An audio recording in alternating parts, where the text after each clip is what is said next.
तुम्ही कधी ऐकलंय का की एखाद्या शाकाहारी प्राण्याला जिवंत आणि विषारी साप खाऊ घातला जातो? ऐकायला खूप विचित्र आणि धक्कादायक वाटतंय ना? पण मध्य पूर्वेतील काही देशांमध्ये ही शेकडो वर्ष जुनी परंपरा आजही पाळली जाते. तिथे उंटांना चक्क जिवंत किंग कोब्रासारखे साप खाऊ घातले जातात. पण असं का केलं जातं? या मागचं खरं कारण काय आहे? चला जाणून घेऊया या आजच्या व्हिडिओच्या माध्यमातून. नमस्कार, मी काजल. राष्ट्रभूमीमध्ये तुमचं मनपूर्वक स्वागत. वाळवंटात राहणाऱ्या उंटांना कधी कधी ह्याम नावाचा अतिशय गंभीर आजार होतो. हा आजार झाल्यानंतर उंट हळूहळू खाणं पिणं पूर्णपणे बंद करतो.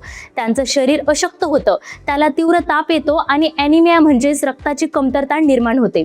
जर या वेळेवर उपचार केले नाहीत तर बिचाऱ्या उंटांचा मृत्यू होऊ शकतो. या आजारावर तिथले स्थानिक लोक एक अजब पारंपरिक उपचार पद्धती वापरतात. ते आजारी उंटाचं तोंड उघडतात आणि त्यात थेट जिवंत साप घालतात.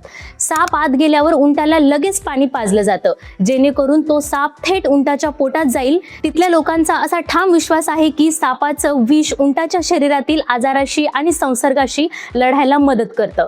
आणि आश्चर्याची गोष्ट म्हणजे काही दिवसातच उंट पुन्हा बरा होतो आणि खायला प्यायला लागतो, असं ते म्हणतात. परंतु विज्ञान काय म्हणतं? आता सर्वात महत्त्वाचा प्रश्न, विज्ञान या प्रथेला मानतं का? तर याचं उत्तर आहे नाही.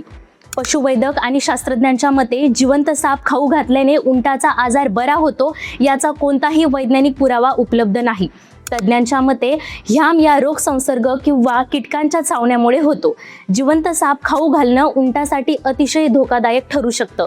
विशेषतः गर्भार उंटाचा यामुळे मृत्यू होऊ शकतो. डॉक्टर यावर आधुनिक औषधोपचार करण्याची शिफारस करतात. थोडक्यात सांगायचं तर ही केवळ एक पिढ्यानपिढ्या चालत आलेली पारंपरिक समजूत आहे, ज्याला विज्ञानाचा कोणताही आधार नाही. मित्रांनो, तुम्हाला ही माहिती कशी वाटली?